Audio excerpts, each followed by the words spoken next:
Halo, nama saya Baratan Ladi dari kelas 1A dengan NIM 2101105019.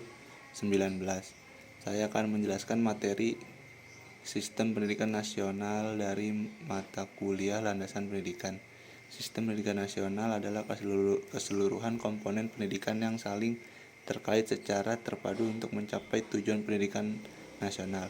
Berdasarkan pembukaan UUD tahun 1945, pemerintah negara Indonesia bertanggung jawab untuk mencerdaskan kehidupan bangsa.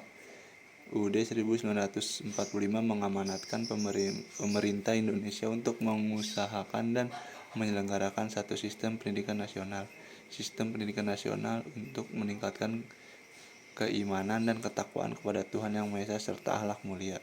Sistem pendidikan nasional harus mampu menjamin pemerintah kesempatan pendidikan, peningkatan mutu, serta relevansi dan efisiensi manajemen pendidikan.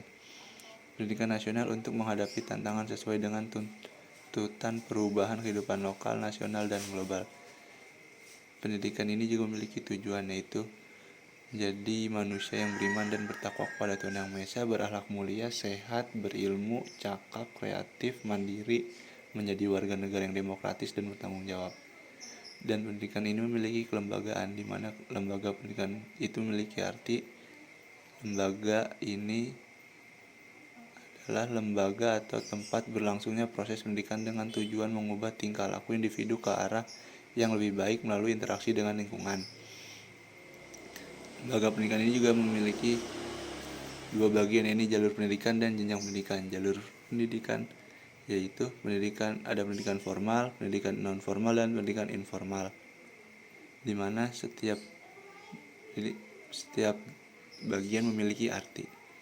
Yang pertama, jalur pendidikan adalah wahana yang dilalui peserta didik untuk mengembangkan potensi diri dalam suatu proses pendidikan yang sesuai dengan tujuan pendidikan. Yang kedua, pendidikan formal. Pendidikan formal merupakan pendidikan yang diselenggarakan di sekolah-sekolah pada umumnya. Jalur pendidikan ini mempunyai jenjang pendidikan yang jelas, mulai dari pendidikan dasar, pendidikan menengah, sampai pendidikan tinggi. 2. Pendidikan non-formal. Pendidikan non-formal paling banyak terdapat pada usia dini serta pendidikan dasar. Terdapat pula Taman Pendidikan Al-Quran atau TPA yang banyak terdapat di setiap masjid dan sekolah minggu yang terdapat di semua gereja. 4. Pendidikan informal. Pendidikan informal adalah jalur pendidikan keluarga dan lingkungan berbentuk kegiatan belajar secara mandiri yang dilakukan secara sadar dan bertanggung jawab.